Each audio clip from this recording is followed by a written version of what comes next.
Welcome back. Tonight's story isn't about a fire that burned a house, it's about a fire that waited. Stay with me to the end, because once this fire learns your name, it never forgets. I've been a firefighter for 11 years, long enough to know fires have moods. Some scream, some whisper, and some stay quiet, like they're listening. The night the old Hawthorne textile mill reignited, I knew it was the third kind. That building had burned down 10 years ago. Nothing should have been left to catch fire. Yet the call came in at 2:17 a.m. Same address, same silence. The mill stood outside town, a black skeleton against the fog. No flames showed from the road. No smoke. Still, dispatch insisted multiple alarms had triggered. As we stepped out of the truck, my radio crackled. Static, then breathing. Not heavy, not panicked. Slow, like someone sleeping inside a burning building. Probably faulty wiring, my captain said, but he didn't sound convinced. I stared at the entrance. The doors were sealed with boards that were now warm. Not hot. Warm, like skin after a long run. I pulled my gloves tighter, suddenly aware of my own heartbeat. The building felt awake. Inside, the air smelled wrong. Not smoke, not chemicals. It smelled old, like burned paper and rain. Our flashlights cut through dust and hanging ash. Then my light flickered. In the dark, I heard footsteps, too light to be boots, too steady to be falling debris. Hello, I called out. My voice echoed, then echoed again, but the second echo was slower, like it was thinking before repeating me. The temperature dropped. Fires make places hot. This place felt like a basement in winter. Something brushed past my leg. I looked down. Nothing was there. We found the source in the main factory hall. A single flame, no larger than a candle, floating in the air, not touching anything. It pulsed gently, like a breathing chest. No heat alarm screamed. No smoke rose. Yet every instinct in my body screamed one word: run. The flame leaned toward me. I swear it did. My visor fogged instantly. Then the flame flickered and formed a shape. A face, burned but smiling. Its mouth moved without sound. My radio came alive. Evan, it whispered. No one there knew my name. I stumbled back, nearly falling. The captain yelled something, but his voice sounded far away. The flame grew taller. Behind it, scorch marks appeared on the walls. Handprints, hundreds of them, all reaching inward, like the building had once been filled with people trying to get out. I remembered the history then. The Hawthorne Mill fire, officially an accident, unofficially locked exits, night shift workers, 47 deaths. The case was buried, so were the names. The flame tilted its head. You remember now, it said through the radio. The exits slammed shut. Metal doors twisted like soft clay. The temperature dropped even more. My breath fogged the mast. The flame split into many. Dozens of small fires surrounded us, hovering. Each one whispered a name. Some cried, some begged, one laughed. My crew panicked. Hoses did nothing. Water passed straight through the flames and froze on the floor. Ice cracked beneath our boots. One firefighter slipped. Hands rose from the ground. Not solid, made of smoke and ash. They grabbed his leg.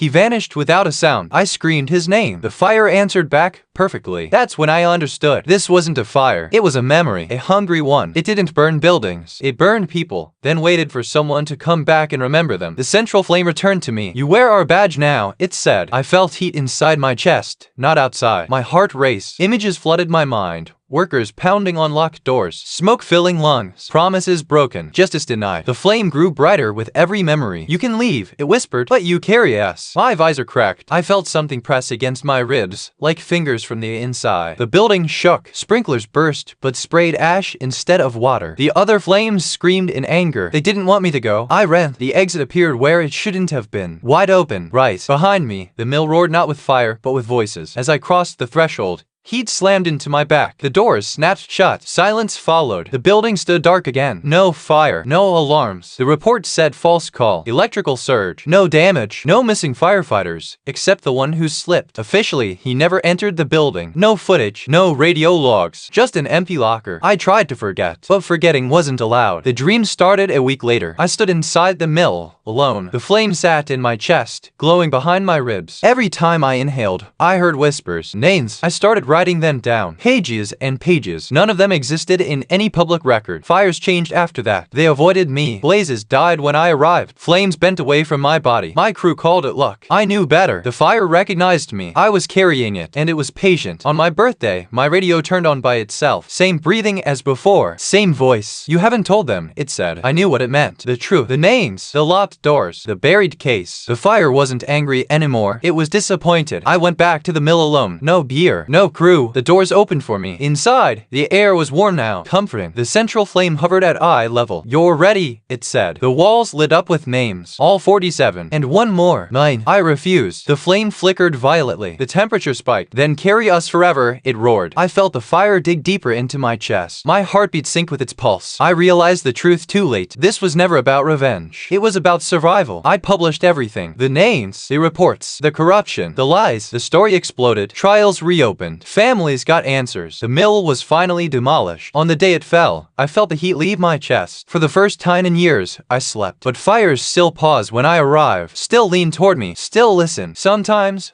late at night, my radio breathes. No words now, just warmth, like a hand on my back. A reminder, some fires don't want to be put out. They want to be remembered. Thank you for staying until the end. If you ever hear a fire whisper your name, don't ignore it. Because some flames aren't accidents. They're witnesses, and they're still waiting.